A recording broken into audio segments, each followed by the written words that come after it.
got ourselves a whole 5 games to dig through, so we're really going to luxuriate on this day of MLB baseball. I'm Chris Spaggs, joined by my pal, the baseball savant, Jake Hari. How you doing, Jake? Doing well. Another 5 game slate. The first one did not go too well for me, but that's the good thing about Wednesdays, Thursdays, Saturdays, and Sundays. You got a little a couple extra chances at it. Turbo slate, night slate. You got everything. So I'm chasing the morning slate losses. Yeah, and if you are confused why we're starting early, we are in fact starting a half hour earlier than usual, and that's because this slate locks 1 hour from now. So if you're for some reason completely unaware of that concept, the games are starting earlier than usual, at least on DraftKings. I think on FanDuel too, right? Yep, they actually both lined up, and then Yahoo is starting theirs on the St. Louis game, I believe. Okay, so that's the one that's there. I knew there was one that was different, but I thought that Josh had said DraftKings and FanDuel was the same. All right, yeah. So Yahoo, you're okay. You can wait a little bit longer, but for FanDuel and DraftKings, we are starting at 6:35 East Coast time. So get ready, get your lineups in, or start preparing now with us. But let's do it, Jake. What are you seeing so far in your crunches when it comes to the pitchers? Obviously, going to be some pitchers that are very popular today, who I think have some warts, but we'll talk about that as we go. What are you getting? Yeah, I've got some. I got a crunch here, my dummy 150, but I think it's gonna be pretty close to actually where I end up. So my pitching ownership is basically concentrated on 4 guys: Corbin, Hill, Happ, and Soroka. And I guess we just got the Atlanta lineup just now. Okay.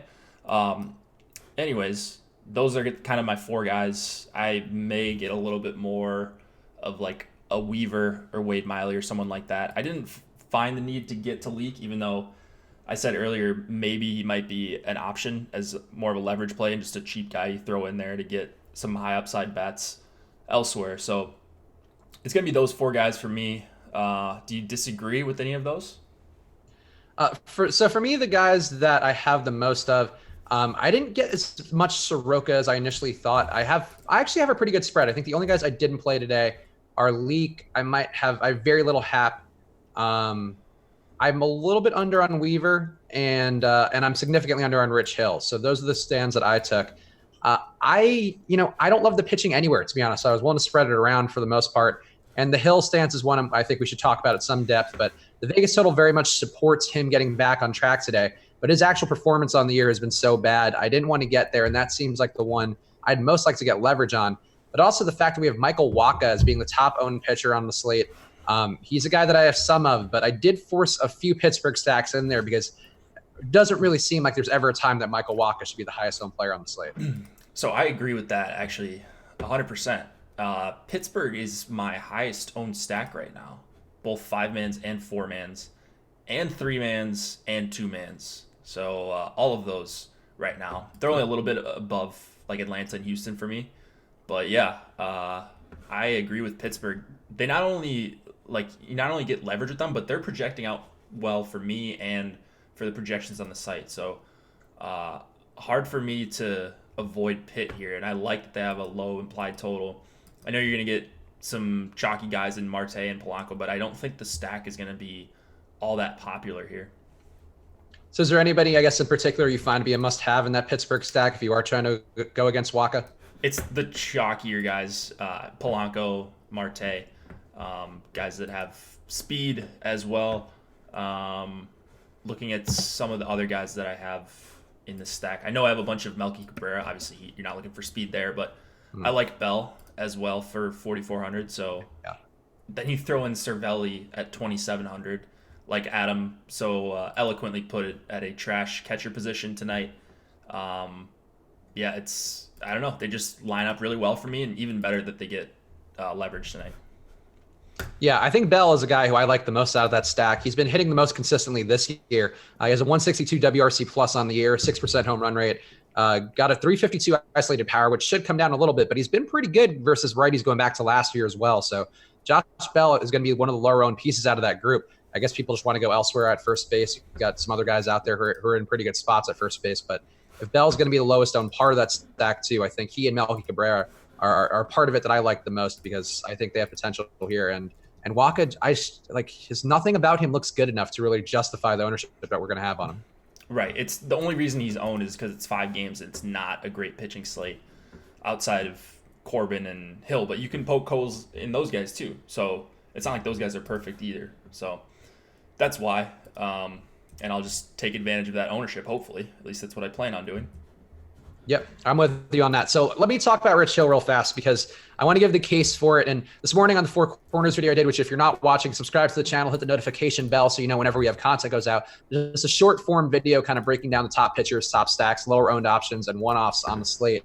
And I thought I'd be more heavily against Patrick Corbin than I ended up being because I thought he was kind of the leverage spot in that late game that I liked the most. 3.9 implied runs against him, which isn't the best. And Corbin's been a little bit worse this year than compared to last year. But Rich Hill just jumped out to me as being so much worse compared to what he was last year, at least on paper. He's given up 10.8 hits per 9, 4.3 xFIP, an 8% swinging strike rate, which is really the thing that I care the most about. He's not missing bats at all. So the other results are going to be there if he just keeps not missing bats. And his Washington lineup is getting better with Anthony Rendon in there. I think that kind of materially changed the equation where like Robles, Rendon, Kendrick, and Gomes to me are a pretty strong 4-man stack. And I think you could throw Eaton in there, and you can't put Dozier on DK with those guys, but there are some other ways to stack it as well to get there. I like the Washington stack a lot going against Hill as my main leverage point today. What are you thinking about that equation? No, I think you make a good point about Hill maybe not being exactly what he is. He's like 36, 37 now, maybe even older than that. So he's going to fall off eventually. And he's had injury issues anyways and blister issues. So who knows really what's going on with Hill. All that being said, it's a 3.2 implied total against him. And even though I don't like Hill very much as a pitcher, I was able to get to a bunch of him because I'm playing a lot of Pittsburgh and some of these other cheaper stacks. I'm playing a lot of a couple Houston bats too, and those guys are cheap. So I just had the salary for Hill, and same thing goes with Happ, even though I'm pretty worried about him. So yeah, while I don't love Hill as a pitcher, I think I'm going to play him here. And Vegas is kind of saying that you should. Yeah, that's really the argument. I mean, and somebody in the chat, Leo is saying he's only started twice. That's correct. It's a very limited sample size this year. He's only faced 44 batters. But I do think from what I've seen and what I try to track, a limited sample on a guy who's just not missing bats for the most part, like that, it'll probably get better. And I think this Vegas total does support it getting better. But if it doesn't get better today, I think this Nationals team can capitalize in a way, and they're not going to be very owned. I've heard some people talk about Rendon a little bit today, and Jake has some interest in him. He had said, and Adam as well mentioned him on the deeper dive. But besides that, nobody's talking about the stack. So I'm willing to kind of hope that Rich Hill has one more start where he's not quite there, and then maybe he gets it back in the future. But you're right, Vegas total here for Rich Hill is the lowest on the slate with 3.2. So a strong argument on their side. What about the Dodgers going against Corbin? I talked about why I didn't quite land there, but are you getting there at all? I did not get to very many Dodgers at all, so I'll go back to my crunch here.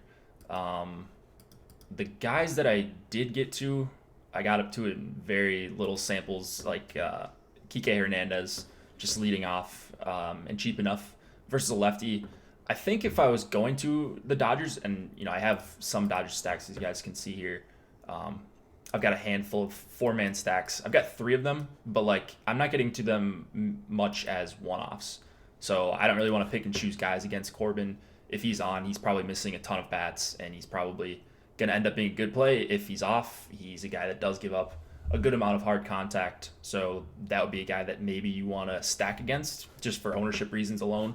So I do have a few LA stacks, but not getting to really anyone outside of maybe Kike, but he was only at 5%, I think.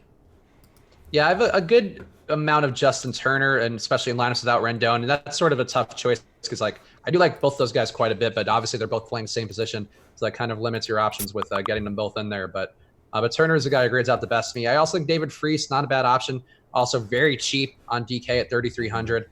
Muncy, your boy who's done a good job recently, still hitting at a greatest of all time level, thankfully this year, as we all expected, besides a certain Josh Engelman. But he's been doing well. I like the stack. I think it's an interesting one. Corbin, a guy who can get blown up, and the total it's not the lowest total in the world, so I think Corbin may at least give up a little bit here. Yeah, I don't know. I hear all that. I just think there are spots that I'm targeting more than the Dodgers, and despite the leverage that you get with them, they're still not grading out as that great of plays for me. I just have a lot of respect for Corbin. All right, that's fair. Let's talk about a stack, which I assume you're going to have some, and if you don't, we really have some stuff to talk about here. The Yankee stack going against Mike Leake. You said he's the guy you're not getting to today. I'm also not getting there at all, as much as I do occasionally like to throw in one lineup or two with a crappy pitcher and hope for the best. I really don't see this being a spot I want to get there, and maybe that alone makes it a good tournament reason to go there. But everything for Mike Leake this year is bad, but not much worse than he's been going back to last year. He's getting up 11.6 hits per nine, 1.5 whip. No soft contact at all. He's giving up 45% hard contact, so just getting smacked around here. Going into a park, which should give him some positive factors for the hitters here. I like everybody on the Yankee side for the most part. I think DJ LeMahieu's the guy I got to the least out of the group. Even though he's hitting leadoff, I just don't like the price there, and I don't think he's that great of a hitter. But everybody else I have a ton of. What about you, Jake? Yeah, I mean, I think it's going to be difficult for people not to go to Sanchez here because you're going to have money to spend up, and he's like the only catcher of note, really. I mean, maybe Chirinos versus a lefty. Like, no one's crazy about any of these catchers, and then Cervelli just at a completely different price point. So Sanchez, I think the top play at his position, it's not really that close. It is getting to be a better lineup with Torres and Andar and Tauchman. Is that how you say his name? I think it's Tauchman, because I think Michael Kay, the announcer who has the annoying home run calls, has some sort of TikTokman thing because it's like a clock. I hate that. Like, I'm a proud New Yorker. That is a place I've lived most of my life, but the Yankees announcing of home run calls is one of the most embarrassing, cringy things I think in the world to me. Well, how do they announce it? Everybody has a silly name. So like for Michael Kay, where it's like, or is it John Sterling? Whoever the dude is, John Sterling, I think. Yeah, it's like every guy has like a silly nickname thing. So it'd be like Gary Dirty Sanchez. He probably wouldn't do that kind of joke, but like it's all some sort of meme-based thing. And I don't know them all offhand because obviously I'm not listening out here as much anymore. But everybody has a stupid nickname when they hit a home run that he goes with. And it's the most annoying, like, it's like a thing you do in like Kansas City. No offense, Kansas City, but it's not a New York thing at all. Well, all right, New York native. So negative about your team's home run calls. But I don't know. I think Gary might get on the board tonight. I have a lot of Gleiber as well. I actually am underweight on Gary Sanchez just because he's so chalky for one position, and it's not like he's super cheap anyways. So I don't know, he's getting filtered out a little bit for me. I still have 12%. I'll probably end up 12 to 18%. Hold up, people in the chat right now dropping. It is John Sterling, by the way. One of my also least favorite ones. Another A-bomb for A-Rod is what he used to do in A-Rod. I actually do know that one. Yeah. And then with Curtis Granderson, he would sing the Grandy Man Can, like the Candy Man Can, that old song. Mm-hmm. Oh, it's just the worst, man. It's really, I hate it so much. But he's a legacy in New York. Who I prefer Mets announcer Howie Rose if we're doing New York radio announcing talk. Any Tyro Estrada for you? He's a guy who I kind of like. He's hit well in a very limited sample size versus righties. He's had some pop. He's in the 9-hole. He's not going to be owned. I got more to him than I did to Mabin, and I got some more to Tauchman than I did Estrada. But any Tyro for you? I got to none. I honestly don't know much about him. But batting ninth, the way I would get to a guy like that would be in a stack. So he doesn't grade out well for us for what it's worth, even at 3,300. Yeah, so the argument for him would be in 16 at-bats, a gigantic sample size, of course. I'm saying sarcastically, don't take that literally. But he's at a 333 batting average, 6.3% home run rate, 18.8 Ks per nine. So he's and the 130 WRC plus. So he's doing some stuff. Again, I just feel like there's going to be so much Yankees out there. I feel like I was a little more willing to go to Tauchman. Didn't really get to Mabin at all, but Tauchman and Estrada, I think those are two guys, if you have in the stack, differentiate you a little bit from the rest of the Yankees lineups. Oh God, the Gardner Plants one is what he does for Brady Gardner. Apparently, God. That's really bad. That's awful. No, but to your point about the 9-hitter, I mean, it is a short slate. If you're playing 150 lineups, you're playing 20 lineups, and you really love the Yankees, like that's a guy you should have exposure to. I'm not saying you have to play him in all your Yankee stacks, but he should get mixed in there every once in a while if you're playing Yankee stack in volume. Yeah, I think that's sort of how I see it. Is like it's able to differentiate a little bit. I mean, the hope is that he can give you something and at much lower ownership rather than anybody else. The announcer's not saying Dirty Sanchez. No, I know John Sterling's probably not saying that. But if he wants to get a little edgy, that one's still out there. So we just got an ownership update, actually 2 right in a row. So it must have been something really small. Um, Nothing's changing that I'm seeing. Uh, Oh, well, on DK it is drastically. Waka's back down ownership oh wise. yeah. Okay, so wow. Okay, so wasn't he like 40% earlier? He was mid 30s, and now we have him down to 21. And also, if you want to check out the ownership projections as they update, use the promo code Buy Before Lock, get half off your first month, as well as all the other premium content we have, including Osmo's top stack percentages, which are out for today as well. And we may actually hit on that if we need to fill the hour, but we'll Yeah, see how that goes. we can hit on those for sure. I can pull them up. Just tell me when. Yeah, only when we're desperate. We're not giving it away for free unless we have absolutely nothing else to talk about. Oh yeah, So, yeah. I forget that's premium. I don't know. I just use all this stuff. Like I use all this stuff on the site, so I kind of forget what's premium, what's not. But yeah, you don't need the promo code Live Before Lock, Jake, but the people out there may. yeah, I did need it at first though. Got to work for your membership here. That's true. Yeah. You have to do table service normally if you're not. Yeah, if you're not there yet. exactly. So Waka down to 21%. Like that changes quite a bit for me. You're not going to get nearly as much leverage, and you still got some chalky Pittsburgh bats. So I'm interested to see if Pittsburgh is still my number one stack. I have a feeling they will not be because that is a pretty drastic change from 35, 38%, whatever he was, to 21. That's basically cutting his ownership in half or almost.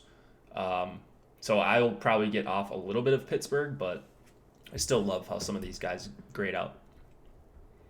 Yeah. I mean, it's less of a good leverage play at this point, but still enough leverage on a 5-game slate. I mean, it's not like he's under 10% owned. He will still have a decent chunk and be probably around a fifth of the field. But yeah, a big jump back up for Patrick Corbin, who was number one for most of the day and then came down briefly for Waka. But now we got him back here. So again, the Dodgers, good leverage if you want to go there because Corbin's going to be highly owned everywhere. We're back to saying that again. Yeah, for sure.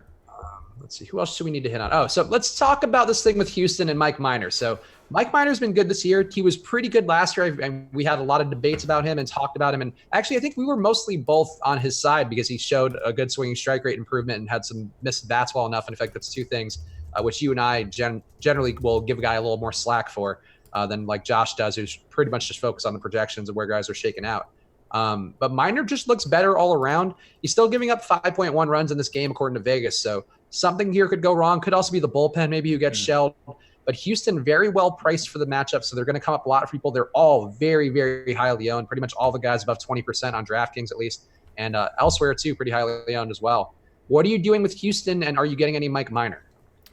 I'm playing some Houston bats. So I'm playing a good amount of Correa and Altuve just because I think you can play them in one-offs. I'd rather, maybe target a bat or two against Minor.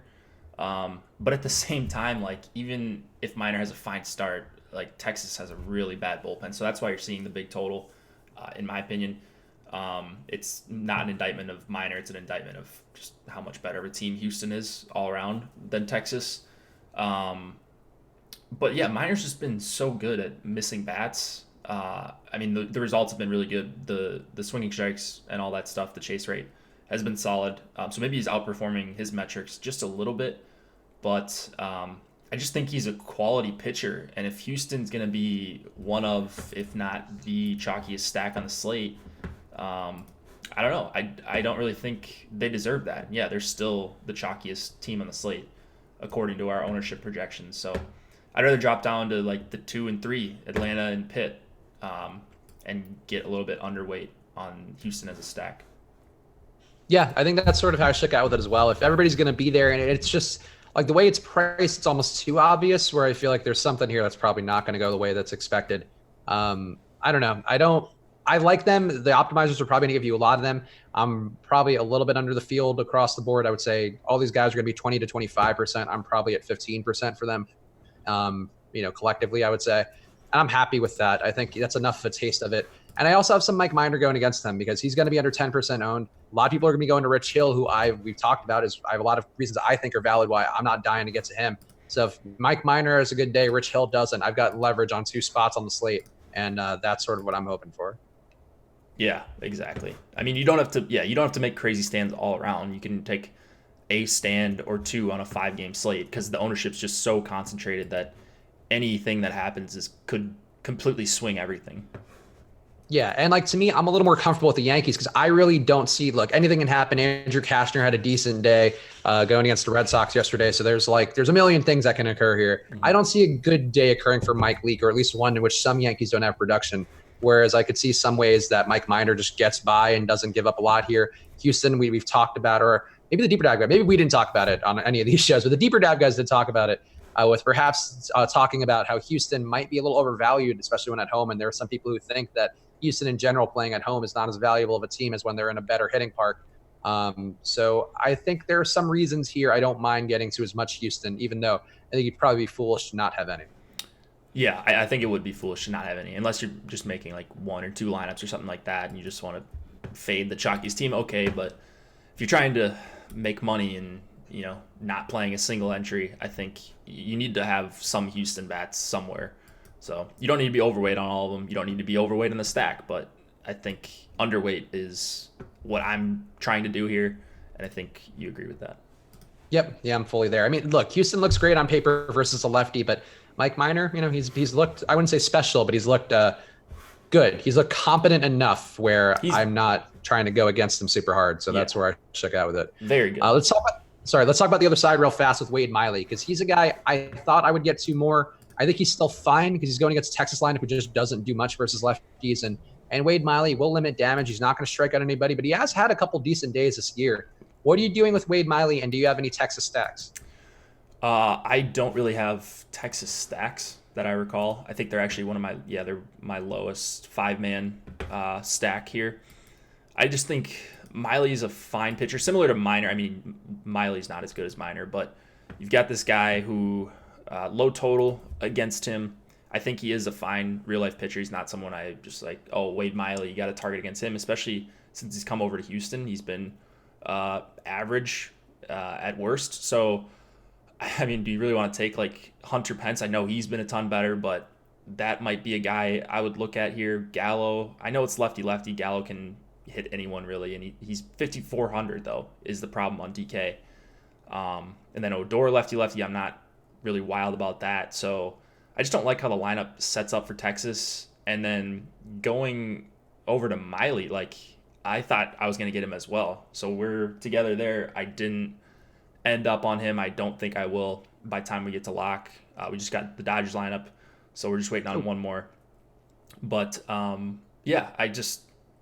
kind of an avoid spot all around for me. So I'm hoping that spot doesn't go nuts one way or the other.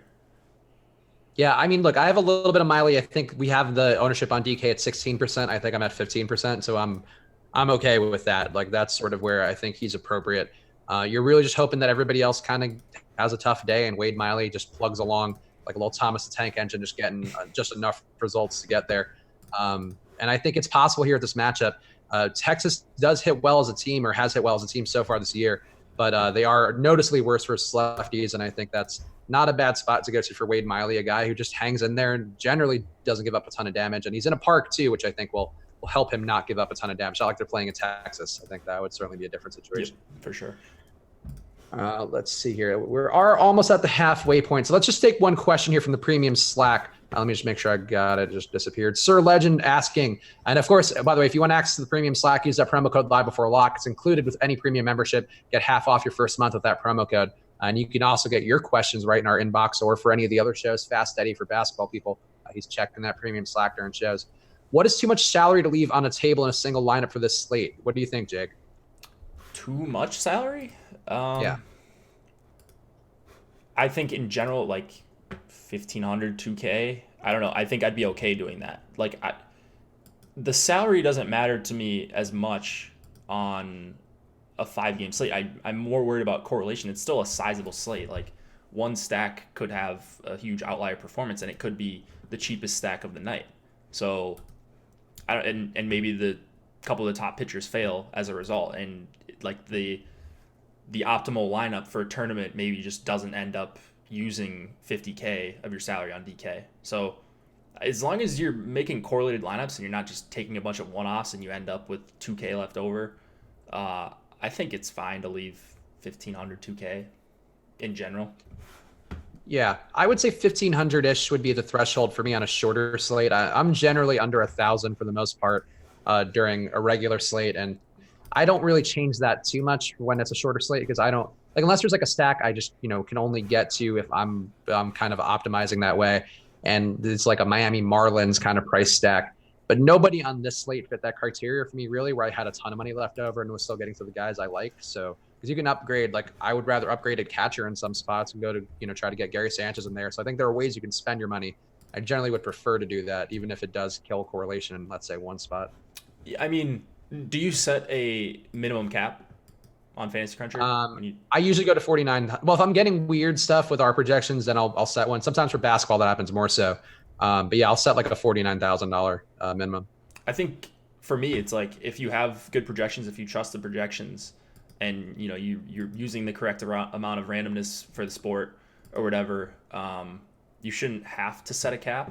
So I don't really for any sport. Like I'm more focused on correlation, especially for baseball, and hockey's similar in that you're looking for correlation, not necessarily the optimal lineup. So for me, I don't set a minimum salary. I'm assuming some people do, some people probably don't.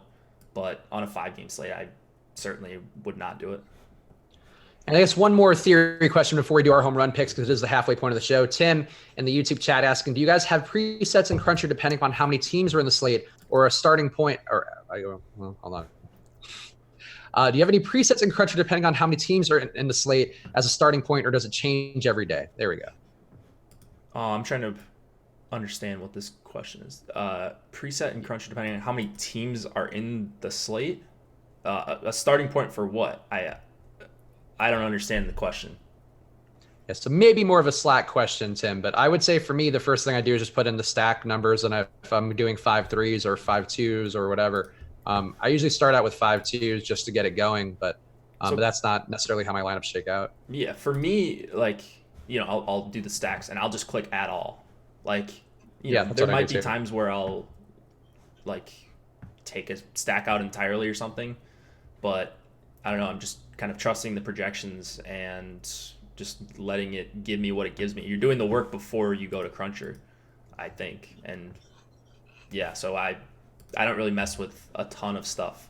You can go 100%, you can limit and just get every combination and then filter out lineups from there. I think that's fine. Or you could just stack everyone if you wanted to. I don't think that's a terrible strategy either. So it just depends on your preferences. Yeah, for me, what I usually do is put our projections in there, and then I crunch just without any setup, like anything besides these stacks that I want. So like a 5-3 of every team, let's say. And I see what the optimization gives me with just me not doing anything. And then if I want to get like Washington, I kind of had to manually get there and make them my only 5-man stack if I wanted that to happen, or my only 4-man. So that's how I generally play with it. But in general, for the beginning, though, I just kind of want to get a read with what the projections are giving me, like Jake said. And for that, just put in the 5-2 or 5-3. Yeah. Yep. All right.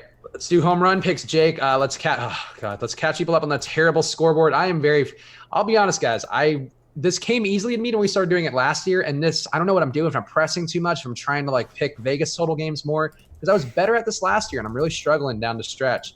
But I want to get on the board today. But Jake right now he's in last place still with 3. I am in second to last or third, some could say, with 4. EMAC got 1, I guess, recently. I don't know. He's got 6. And Josh, that insufferable human being, that was a mean thing to say, but stupid Josh has 7, is in the lead right now. So got some digging to do here, but a lot of season left, Jake. We got a lot of season left.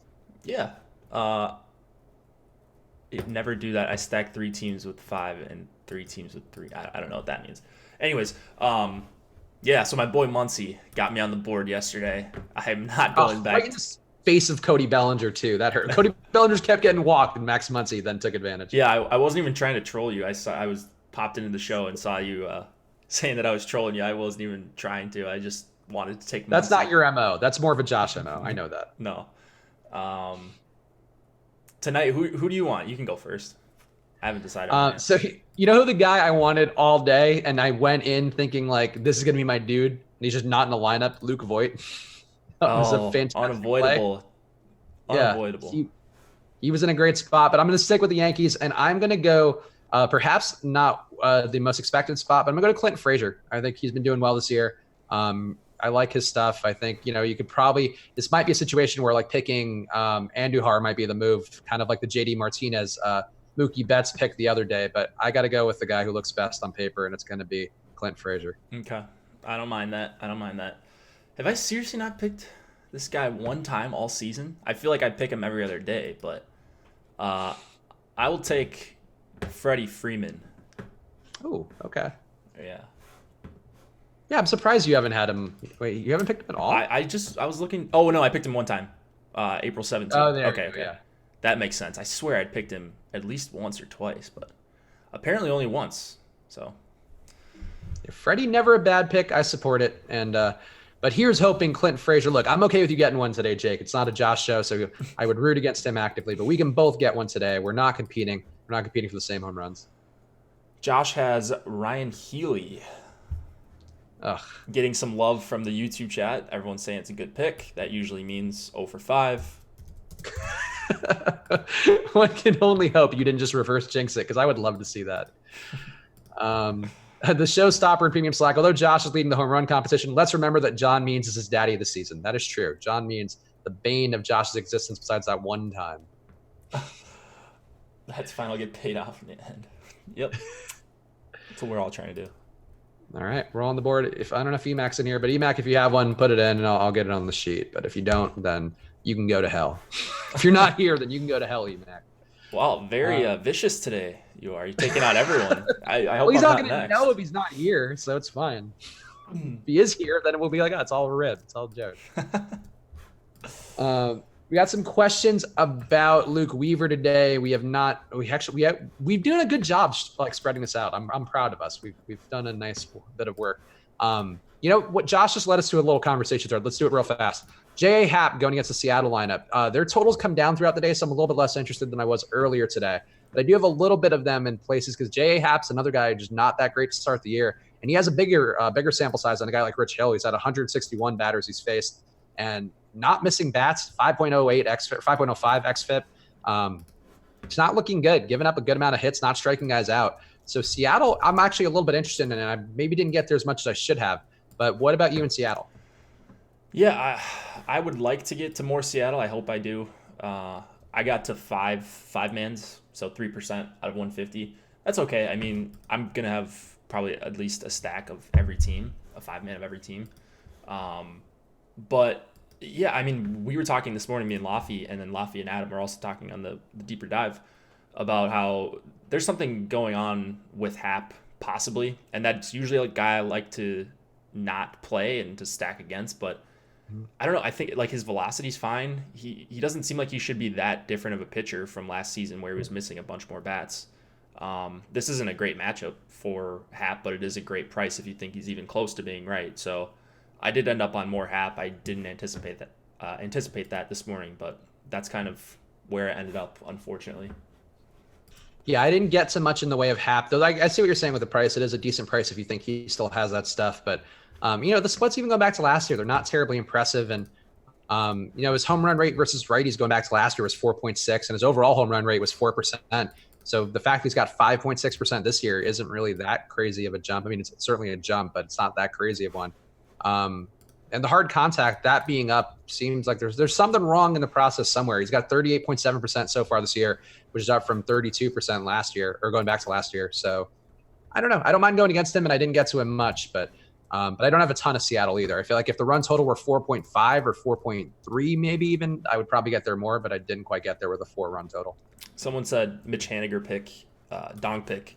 I think that is actually a good one. So like I like Haniger. I like some select bats in this lineup, but again, against Happ, who I don't think like there's anything that like tangible wrong right now. I don't know exactly what's going on, so I'm just kind of hoping at this point, and he did fit into a lot of my lineups, and I actually have him projecting out pretty well with the conservative projection, I thought.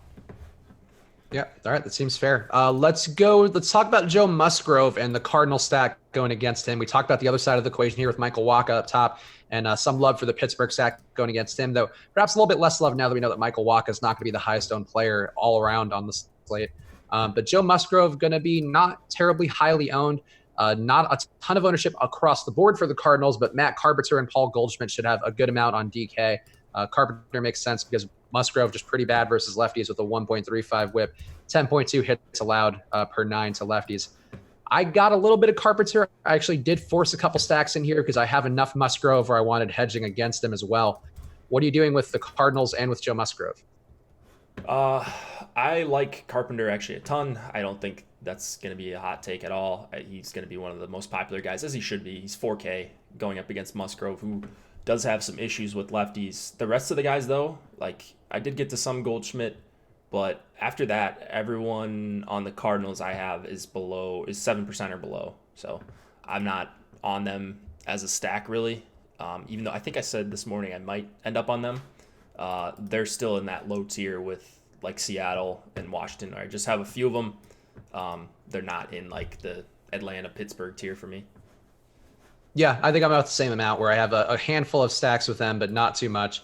I think I have a little bit more Musgrove than I do stacks of them. Musgrove, look, I think Musgrove is a good pitcher. The strikeout stuff isn't there, even though all the stuff around the strikeouts should, like they are there. Like he misses bats, he gets guys to chase. I don't know if he just doesn't have a good out pitch or what, because I try not to look at pitch type because it would just mess with my head too much. The stuff you would hear me talk about, it'd be like, this guy doesn't hit sliders at all. It'd be like a 4 at bat sample. But yeah, Musgrove to me, I think he's a good enough pitcher. I think the fact he's gotten shelled recently, I just think he can be better. He should be better than he is, or the results he's gotten so far this year. So I'd rather go to Musgrove, but I have a little bit on both sides. I just think Musgrove's very good. So yeah, I agree. I mean, the run total, well, has it come up? I think it might have been 4.6 earlier, and it's up to 4.7, or at least it's at 4.7 now, if nothing else. So I don't know. Maybe people going against Musgrove again. But I'm more of a believer than not, so I think we agree on that one. Let's talk about the Atlanta-Arizona game. You've talked about the Atlanta stack a little bit, but Luke Weaver, a lot of people asking questions about how we're feeling about him in the Slack and both YouTube as well. What are you doing with Atlanta, and do you have any Luke Weaver if you are playing a lot of Atlanta? I have a lot of Atlanta. I don't have Luke Weaver right now.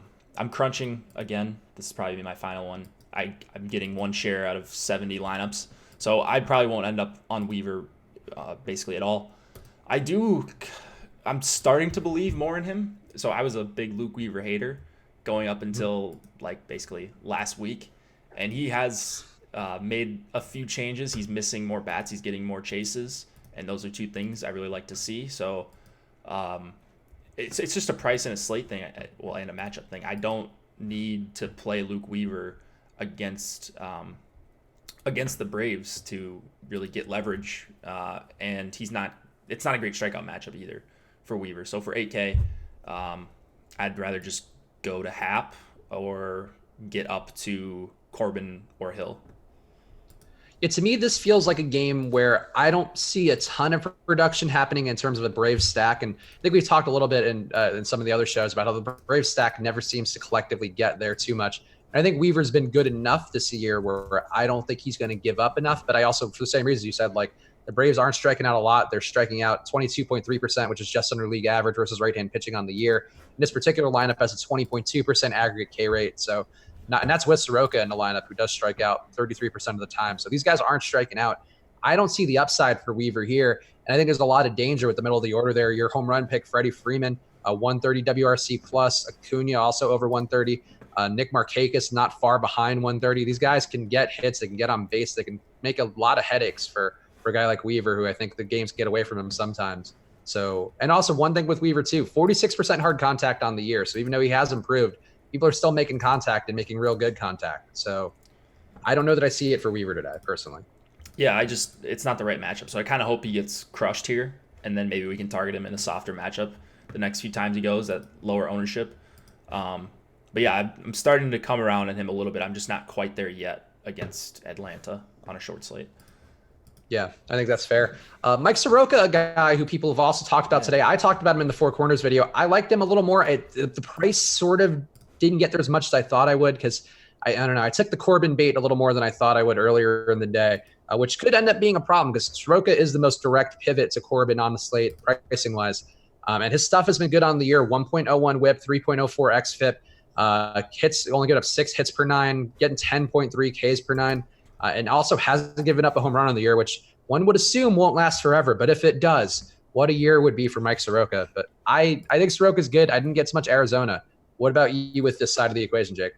Yeah, I'm finding myself not really getting to either side now that I'm crunching this out. I've got 300 lineups and just 7% Soroka, and I doubt it. So he can't really be higher than like 14 or 15% for me. Yeah, I don't know. He must have come way down in the projections on the site. That's really the only explanation for not getting to him. But I still think it's a fine matchup. If you're not on Happ, that's the second guy I would go to.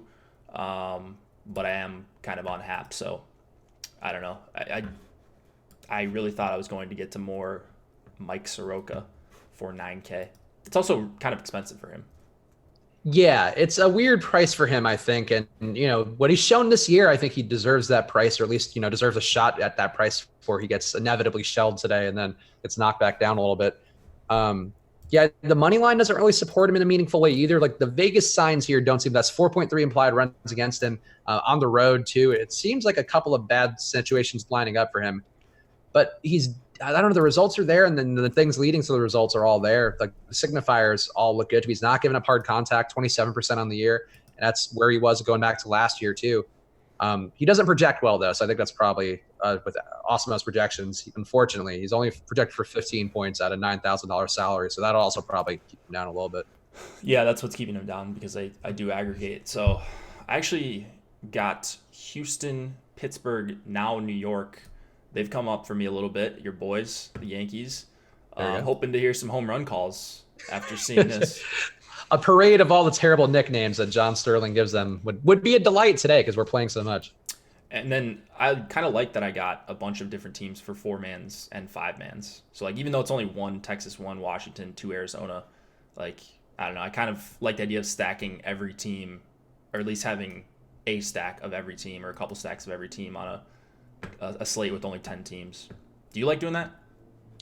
Yeah, I mean, look, I think that's probably the right approach. I think for a max 20 for me, you kind of have to choose a few lanes and stick with them. So like, for me, that was a lot of Washington today in different stack groupings going against Rich Hill. And that's a stand that I made, and that probably cost me the opportunity. Like, I don't have any Arizona. I know that for a fact, and probably should have some Arizona because these guys can't hit it. And Soroka perhaps pitching a little bit out of his depth so far this year, where maybe he comes back down to earth. And the Vegas total does kind of seem like it's backing him, maybe not coming down to earth in a full way, but giving up something here, I think. Yeah, I think I agree with that. Yeah, so let's see. Anything else we didn't touch? I feel like we covered all the games, but in like a really roundabout way, which felt more like a narrative thing. So I think great job by us. Yeah, for sure. Let's see if we're any getting a questions. ton of responses to this tweet, by the way. Jeez. Which tweet? The home run picks. That's good to see. Yeah, respond to that tweet. That's good interaction. Is it on the Awesome MLB Twitter? It is. Yeah, so go follow at Awesome MLB. We have all these little sport-specific handles that the guys are working on behind the scenes to build up. So go follow at Awesome MLB. And also, we talk about it a lot, but go follow Awesome Weather too. Whenever there's weather issues, Alex is on there himself checking things out with the knowledge he's picked up from his father, the meteorologist, which very transferable bit of knowledge base you can pick up there. So Alex is doing that every day. So go follow at Osmo Weather, go follow at Osmo MLB, and chime in with your home run picks. If you're correct, you get a lot more pride there by putting it on Twitter instead of the YouTube chat. So go check it out at Osmo MLB. When I first saw 10 notifications, I was like, oh, what did I do or say? Like, who's coming after me? But turns out it's just happy people talking about their E5 pick, Dong picks, Hunter Pence. Wow. Chirinos, Haniger. Oh, someone's calling E5 and Haniger. Tim Beckham. Wow. Off the wall. It's people are good at home run picks out there. I mean, it might just be like the wisdom of the crowds where you hear so many different picks and probably they're as wrong as we are at a percentage level. But yeah, people have been doing a good job. At least some people have. In the YouTube comments for the Four Corners, I've been surprised. People were getting like the team, like 2 teammates hitting a home run correctly. People have gotten double dongs correctly. Been very impressed by people's home run picking prowess out there. Yeah. Or at least their luck. Probably better luck than we've had. Maybe we got some smart people around here watching our show. We do. Hopefully we're helping make you guys smarter every day. We appreciate you guys watching. If you appreciate us, also hit that like button. It's a Thursday show. It's a small slate, but we're trying to do as much as we can to fill an hour. So please hit that like button. All the likes help us out, keep the lights on. So please do that right now if you're in the YouTube chat. All right, got a question here. So Happ over Soroka today. Not for me. For me, that's what it's looking like. Yeah, I can't really argue with what the projections are telling me. And I am projecting like Happ. I have the sample from the start of last season, so maybe that's skewing things a little bit. But even still, ownership and matchup taken into account, I did get to quite a bit more Happ than Soroka. I have more Soroka than Happ, but that was a choice that I made because I don't like what I saw from Happ, and I don't trust him, and I don't think the Vegas total gives me a particularly inspiring reason to go to him. So I have more Soroka, but I have less of both guys than I would have thought earlier. Well, definitely less of Soroka than I would have thought I had earlier in the day. And to be clear, I don't think that's a bad thing, bad take at all. I mean, certainly something could be wrong with Happ, but I couldn't play 100% Corbin and Rich Hill lineups, so the ownership had to go somewhere outside of those two guys, and apparently Soroka just did not grade out as well as I thought he would. Yeah, that's fair. The projections do back that up. Andrew asking in the chat, what up, late to the party here? Tell me I'm crazy. I think Minor finally trips up today, even though I've been on him all year. And Miley throws his first gem of the season. I think the back half of that has a possibility of happening, but even that gem seems like a stretch for a guy who's striking out like 5 guys per 9. But Jake, you want to give your thoughts on Minor and Houston one more time? And I guess Wade Miley as well. So it's baseball. I mean, anything could happen, right? Minor's been fantastic. He could easily get blown up. Would you even be surprised if anyone at this point got blown up by Houston? I mean, what they've shown over the last few years, they just hammer guys, unexpectedly, expectedly. They're just a really, really sound team. And a bunch of righties here, you can see how it's a difficult matchup for Minor. I will say, though, it would be really annoying if this is the one time Minor gets blown up, because I don't think it's great chalk for Houston. I don't think they should be the chalkiest stack.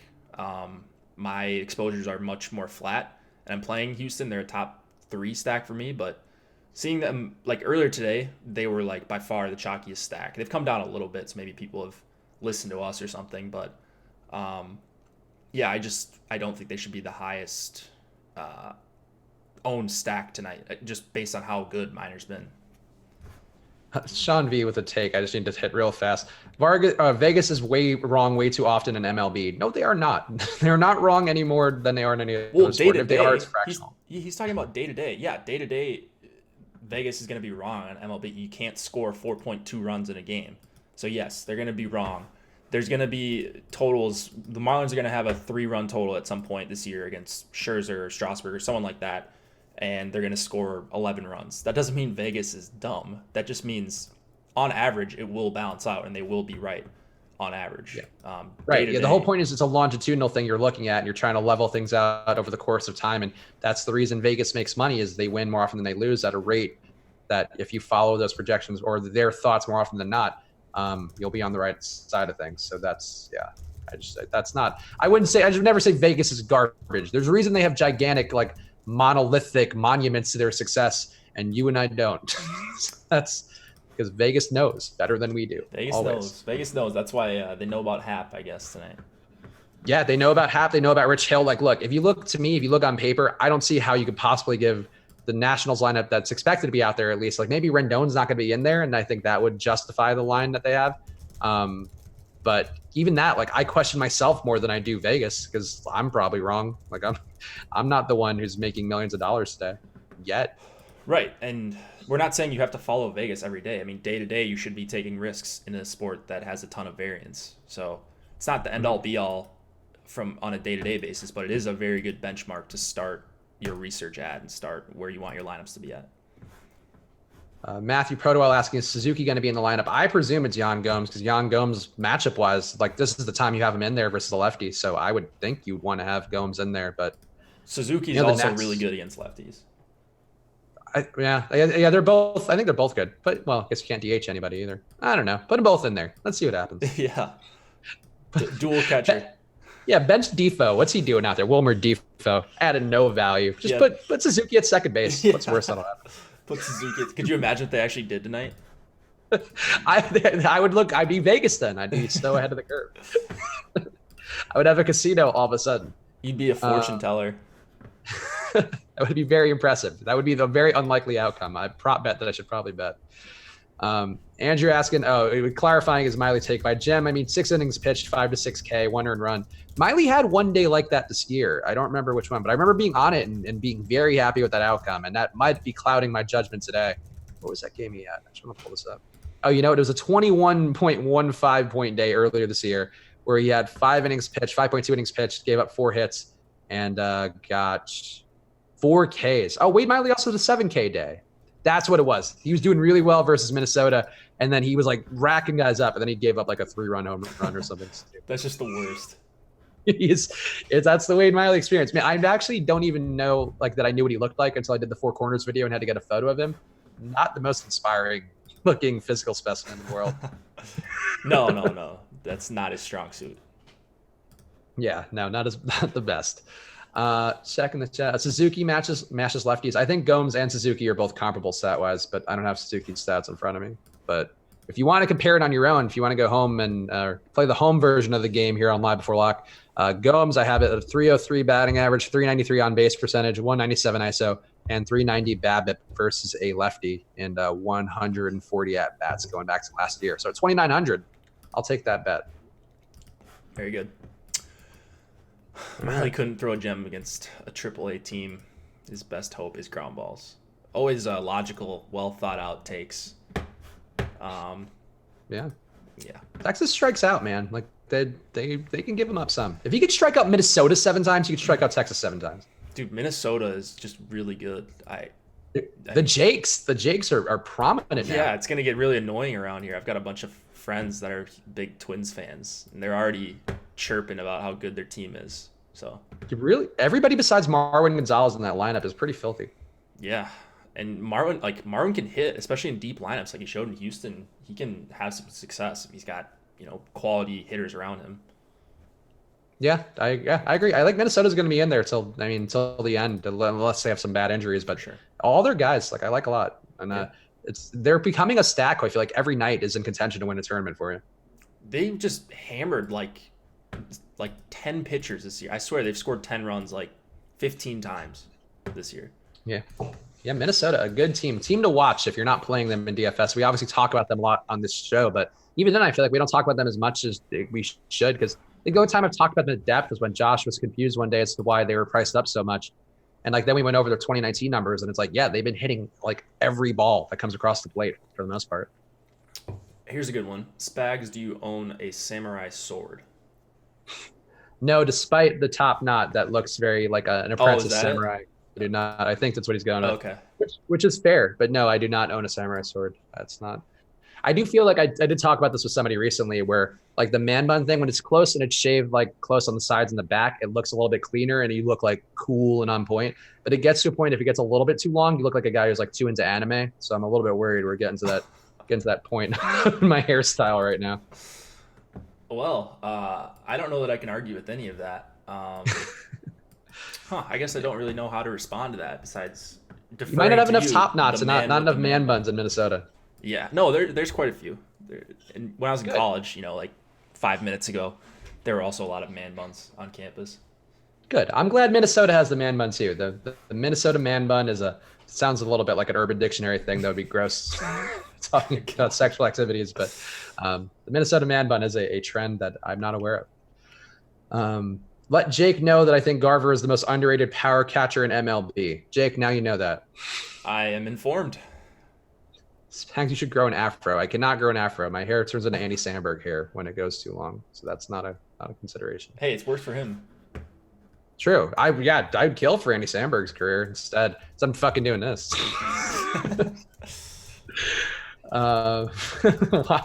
Waka and Aaron. All right, just reading the YouTube chat. Oh, your boy Gibson did well. Actually, Gibson was really good yesterday. A lot. Brad Peacock blew my freaking mind. 12 strikeouts. Yeah, he almost vaulted me to winning the mini max, I think it was yesterday. And then I needed one more Muncie Dong or something from one of these scrub Cincy guys I had. I had the 9 and 7 hitter. Van Meter or something. Yeah, Van Meter. Yeah, we talked about him yesterday. Josh was not a fan, even though his name's Josh. I don't know how you couldn't be a fan. Yeah, exactly. Kyle saying both hair games on point today. Thank you, Kyle. I like positive Thanks, Kyle. comments. And Kyle Aguilar, you're my favorite Aguilar because Jesus Aguilar is not in my life today. Yeah. Peacock Hendricks won Chalky McChalkenstein a lot of money. I mean, I had Peacock and Sale in enough lineups where I was like, I had terrible stacks. I think I had one stack or I had a bunch with Ronnie Rodriguez. And it was just those three guys, Ronnie Rodriguez, Sale, and Peacock, carrying all my lineups to cash, which was fun, but really not great lineup construction at all. Detroit was terrible besides Ronnie Rodriguez yesterday. How about McCod's asking for Paul Blackburn of the night? Oh, God, if it's Mike, it's Mike Leake. I think that's exactly what I was going to say. Like, I didn't get there, but that's absolutely the pick. It just like this game has 7 innings, 1 strikeout from Mike Leake written all over it with 1 solo home run a lot. Like, it just seems like it sets up as the classic Mike Leake game. That also sucks for him, like DFS wise. I could see him. I guess this is just a little bit of gun shy with our day that we love Cincinnati so much going against Mike Fiers. Like a Mike Leake no hitter versus the Yankees would be very appropriate. That would be something. We are locked. Wait, are we? No, it's 3:35, right, or 6:35? 35. Yep. Yeah, so we got 5 minutes. Okay. Where are the dogs at? The dogs are sleeping on the couch. It's too early for them. They're not used to doing these streams a half hour early, so they're just chilling. What's your username on DK, Jake? I just typed it in. It's Tommy Nation 1. Yeah, I actually know. Somebody asked that on a show that Josh and I were doing, and for some reason I knew your username offhand because it's like such an out of the blue one that just stuck with me. Yeah. All right, looking for more questions here. Oh, this one Slack is McCod's, right?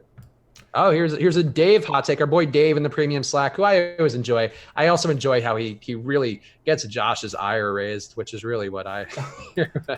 But Dave's home run pick is also Ryan Healy. So now Dave and Josh can share that.